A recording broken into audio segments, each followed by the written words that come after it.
gourmands et bienvenue dans ma cuisine. Hi everybody, welcome back to my channel. Cette semaine, je vous propose une recette de gelée de coin.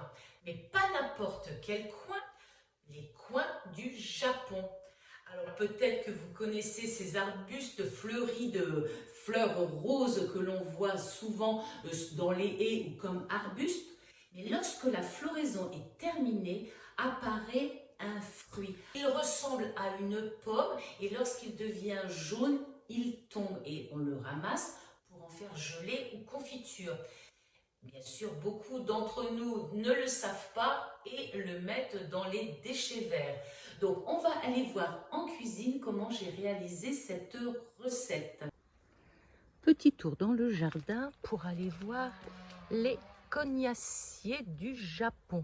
Ils donnent de jolies petites fleurs, mais ils donnent aussi de magnifiques fruits qui va me permettre de faire de la gelée. Allez, je fais la cueillette. Et voilà ma cueillette. Allez, c'est parti. Pas besoin donc de les éplucher.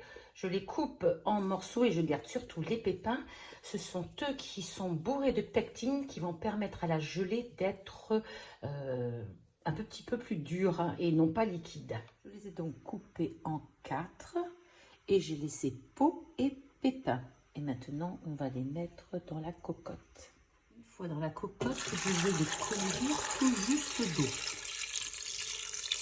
Voilà, je pense que c'est suffisant. Ils sont juste couverts, ça ne dépasse pas et je vais lancer la cuisson.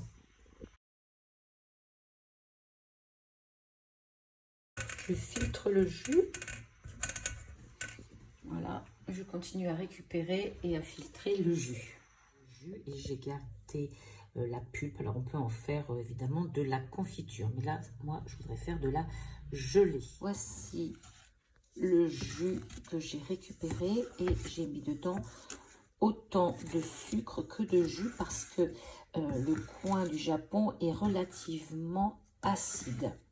Donc j'ai mis du sucre, je vais le laisser reposer avant de le refaire cuire dans la cocotte pour obtenir une belle gelée.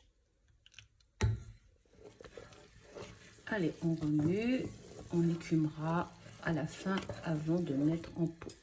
Je vous conseille de prendre du sucre normal et non pas du sucre spécial gelé ou spécial confiture. En effet, les pépins de ces coins sont bourrés de pectine et cela suffit largement après quelques minutes de cuisson pour que la gelée soit bien épaisse. Il faut environ 15 minutes pour que la gelée soit prête. Pour en être bien sûr, vous prenez une petite assiette et vous versez quelques gouttes de gelée dans l'assiette. Si les gouttes tiennent, c'est que c'est prêt. Si elles coulent et elles continuent sur le bord de votre assiette à dégouliner, c'est que votre gelée a encore besoin de cuisson. En fin de cuisson, on écume, c'est-à-dire qu'on retire toute cette partie blanche mousseuse qui est au-dessus de la gelée. Je les ai mises en pot. Je vais ensuite fermer les couvercles. Une fois que c'est fait, je les retourne et je vais les laisser toute la nuit refroidir. J'en ai gardé un petit peu pour goûter. Mais ça déjà, ça gelifie. C'est délicieux, c'est acidulé, franchement c'est excellent, ça n'a pas du tout le même goût que le coin que l'on peut connaître ici, mais franchement sur vos tartines le matin ou au goûter ou alors dans le yaourt, c'est excellent. Bon appétit et bonne découverte. Si vous aimez le goût acidulé, vous allez être servi. J'ai fait goûter cette gelée à mes voisins qui, en échange, m'ont donné d'autres coins du Japon. Et cette fois-ci, j'en ai fait de la confiture que j'ai mélangée avec des pommes. Et l'association pomme-coin du Japon est délicieux. Cela enlève un petit peu du côté acidulé, mais ça donne un goût extraordinaire aussi à cette confiture. Donc gelée ou confiture, Essayez cette recette, vous allez vous régaler les amis. J'espère que cette vidéo vous aura plu, que vous aurez bien sûr envie de laisser un petit like et pourquoi pas de vous abonner et surtout de revenir mercredi prochain pour une autre recette tout aussi gourmande.